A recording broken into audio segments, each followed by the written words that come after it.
প্রিয় ভাই আমার, নিজেকে আত্মশুদ্ধি করতে চাইলে, যদি নিজেকে পরিবর্তন করতে চান, তাহলে সর্বপ্রথম যেটা সেটা হচ্ছে আপনাকে গুনাহ পরিত্যাগ করতে হবে। যারা গুনাহকে পরিত্যাগ করতে পেরেছে তারা কিন্তু দুনিয়ার মধ্যে সব থেকে বড় সফলতা অর্জন করেছে। আমরা মনে করে থাকি কি যে টাকা পয়সা ধন দৌলত অনেক পর্যাপ্ত পরিমাণ থাকলেই আমরা সফল। আমরা এরকমটাই মনে করি বাস্তব জীবনে, যে আমাদের যদি অর্থ করি অনেক থাকতো, টাকা পয়সা থাকতো, ধন দৌলত থাকতো, তাহলে বাস্তব জীবনে দুনিয়ার জীবনে আমরা ধনী, আমরা সফল। কিন্তু সফল কিন্তু সে ব্যক্তি, যে ব্যক্তি দুনিয়ার মধ্যে থেকে আখিরাতের পুঁজি অর্জন করতে পেরেছে। আমার কথা যদি ভুল হয় তাহলে আপনারা বলবেন। দুনিয়ার মধ্যে সফল ব্যক্তি কিন্তু তারাই যারা আখিরাতের জন্য পুঁজি অর্জন করতে পেরেছে। কাল কিয়ামতের ময়দানে আল্লাহ তাআলার সামনে তিনাদের এই পুঁজি তিনারা ব্যক্ত করতে পারবেন। আচ্ছা, আপনারা বলেন, যাদেরকে আল্লাহ তাআলা ধন দৌলত দিয়েছেন, টাকা পয়সা অর্থ করে দিয়েছেন, এই টাকা পয়সার হিসাব দিতে দিতে তাদের সময় কতদিন লাগতে পারবে? এক টাকা কোথায় ব্যয় করেছে, এক টাকা কখন কি করেছে, ওই এক পয়সার হিসাব আল্লাহ তাআলা অবশ্যই নেবেন। তাহলে গরিবরা কি করবে? গরিবদের তো টাকা পয়সা কম, ধন দৌলত কম, তাদের ওই অর্থকরীর হিসাব তারা অল্প দিনে দিয়ে জান্নাতের জন্য তারা প্রস্তুতি গ্রহণ করবেন, হাঁটা শুরু করবেন।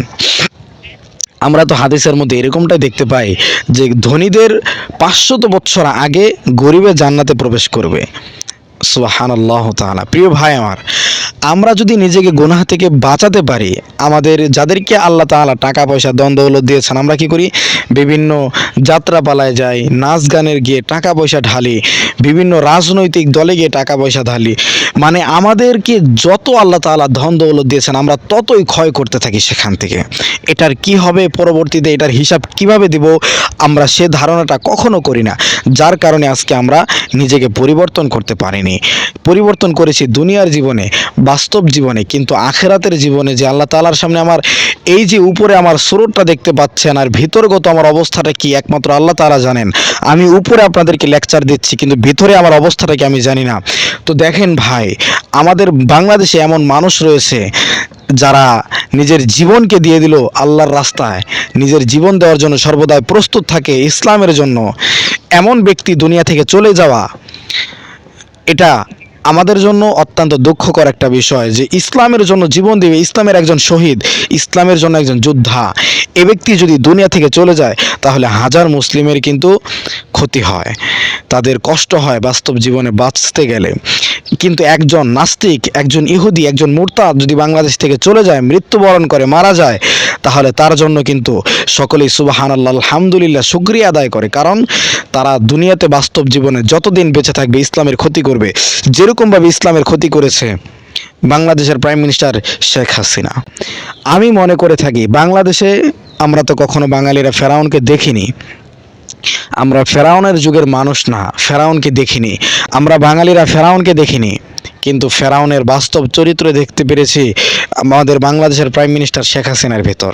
আমরা নমরুদকে দেখিনি, কিন্তু নমরুদের প্রতিদ্বন্দ্বী দেখেছি, নমরুদের হুবহু স্রোত দেখতে পেরেছি। তিনি কে জানেন? তিনি হচ্ছেন শেখ হাসিনার ছেলে জয়। আমরা আবু জাহেল দেখিনি, আবু জাহেলের চাস্তো ভাইকে দেখিনি, আমরা আবু জাহেলের সুরত দেখতে পেরেছি বাংলাদেশে। তিনি কে জানেন? তিনাকে তো আপনারা ভালো করে চিনেন, তিনি কে? আপনারাই বলেন তিনি কে? প্রিয় ভাই আমার, আপনাদের কাছে আমাদের কি চাওয়া? আমাদের কোনো চাওয়া নেই। আমরা কিভাবে নিজেকে পরিবর্তন করব, আমাদের এটাই মূল উদ্দেশ্য।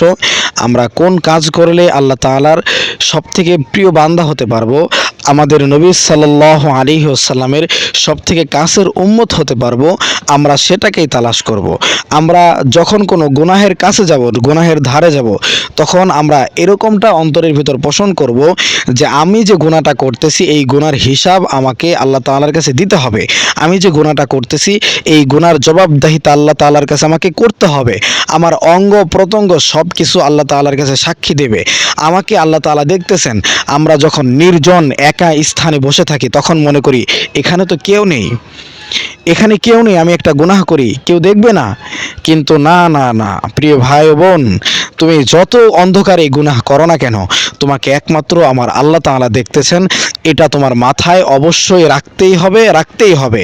আল্লাহ তাআলা কোরআনের মধ্যে জানিয়ে দিয়েছেন, আমি সব কিছু শুনি, সব কিছু দেখি, সব কিছু তোমাদের থেকে ভালো খবর রাখি। আল্লাহ তাআলা তিনি কিন্তু একক, এটা আমরা বিশ্বাস করি, এটার উপরে আমাদের ঈমান। কিন্তু আল্লাহ তাআলা একক, তিনার ফেরেশতা রয়েছেন, তিনি ফেরেশতার মাধ্যমে সব কিছুর হিসাব খোঁজখবর তিনি রাখতেছেন। এরকমটা নয় যে আল্লাহ তাআলা দেখতেছেন না, ফেরেশতা আনতেছে খবর নিয়ে আসতেছে, তিনি দেখতেছেন না, এটা নয়। এরকম আকীদা পোষণ করলে আপনি বেঈমান হয়ে যাবেন। আল্লাহ তাআলা সব কিছু দেখতেছেন, সব কিছু শুনতেছেন, তিনি সব কিছুই বুঝতেছেন। কিন্তু আমরা বুঝি না যে আল্লাহ তাআলা কিভাবে সেটা দেখতে পাচ্ছেন, কিভাবে শুনতে পাচ্ছেন। আমরা তো ক্ষুদ্র জ্ঞানের মানুষ, এজন্য আমরা গুনাহ করতে ভালোবাসি। আল্লাহ তাআলা দেখবেন, আমরা এরকমটা মনে করে থাকি, কিন্তু না, আল্লাহ তাআলা সব দেখেন। প্রিয় ভাই আমার, নিজেকে পরিবর্তন করার সব থেকে বড় উপায় হচ্ছে, আপনি যখন গুনাহের ধারে যাবেন তখন এরকমটা মনে করবেন যে আমাকে আল্লাহ তাআলা দেখতেছেন। কিরামান কাতিবিন, দুই পাশে দুইজন ফেরেশতা, তিনারা ভালো মন্দ লিখতেছেন, এটার হিসাব আমাকে অবশ্যই দিতে হবে। এজন্য আমাদের উচিত আমরা আল্লাহ তাআলার ইবাদত এবং রসুল সাল্লাল্লাহু আলাইহি ওয়াসাল্লামের সুন্নাত অনুযায়ী নিজের জীবনকে গঠন করব। রসুল সাল্লাল্লাহু আলাইহি ওয়াসাল্লামের সুন্নতের খেলাফ আমি যদি এই কাজটা করি, আমার দ্বারা এই কাজটা হয়, তাহলে আল্লাহ তাআলা আমার উপর লানত দিবেন, আমার উপর আল্লাহর নবী সাল্লাল্লাহু আলাইহি ওয়াসাল্লাম রাগান্বিত হবেন। জানি না তিনি রাগান্বিত হলে কাল কিয়ামতের ময়দানে আমাদের নবী কি আমার জন্য সুপারিশ করবে? আল্লাহ তাআলার কাছে কি আমার জন্য সুপারিশ করবে? আমরা তো মুসলিম, আমাদের একটাই ভরসা যে আল্লাহ তাআলা আমাদেরকে নবী দিয়েছেন, আমাদের নবীর উপরে আমাদের ভরসা। কাল কিয়ামতের ময়দানে আমাদের নবী যদি আমাদেরকে শাফায়াত করেন, তাহলে সেদিন আর কারো সুপারিশের প্রয়োজন নেই। আমাদের নবী সাল্লাল্লাহু আলাইহি ওয়াসাল্লাম সমস্ত মানুষের, তিনার উম্মতের ব্যাপারে আল্লাহ তাআলার কাছে সুপারিশ করবেন, কিন্তু সেই উম্মতের ভিতর পার্থক্য, ভাগ রয়েছে। যারা রসুল সাল্লাল্লাহু আলাইহি ওয়াসাল্লামের সুন্নতকে ফলো করেছে, রসুলের সুন্নতকে ভালোবেসেছে, তারাই সর্বপ্রথম জান্নাতে যেতে পারবে। এজন্যই তো সাহাবায়ে কেরাম আল্লাহর নবী সাল্লাল্লাহু আলাইহি ওয়াসাল্লামের সুন্নতের জন্য জীবন দিয়েছেন। তাহলে আমি আপনি সুন্নতের জন্য জীবন দিতে না পারি, সুন্নতের জন্য তো বাঁচতে পারবো, সুন্নতের জন্য তো লড়াই করতে পারবো, যে আমাদের নবী যেহেতু এই সুন্নতটা পালন করেছেন, এই সুন্নতটা করেছেন, আমাদের জন্য এটা করা একান্ত ফরজ, বা আমাদের জন্য এটা ওয়াজিব হয়ে গিয়েছে। আমরা আল্লাহ তাআলার ইবাদত এবং রসুল সাল্লাল্লাহু আলাইহি ওয়াসাল্লামের সুন্নাত অনুযায়ী নিজের জীবনকে গঠন করব, তবেই আমরা দুনিয়ার মধ্যে একজন সফল ব্যক্তি হিসেবে আমরা নাম খ্যাত অর্জন করতে পারবো। নতুবা আমরা ওই আবু জাহেল, আবু লাহাব, তারপর নমরুদ, ফেরাউনের কাতারে আমাদের নাম চলে যাবে, তাদের সাথে আমাদের হাসর নাসর হবে। প্রিয় ভাই আমার কথাগুলো আপনারা অনেক কষ্ট করে শ্রবণ করেছেন, এজন্য আপনাদেরকে অসংখ্য ধন্যবাদ। আল্লাহ তাআলা আপনাদেরকে দীর্ঘ হায়াত দান করুক। সকলে ভালো থাকবেন, সুস্থ থাকবেন, আমার জন্য দোয়া করবেন। আসসালামু আলাইকুম ওয়া রাহমাতুল্লাহি ওয়া বারাকাতুহু।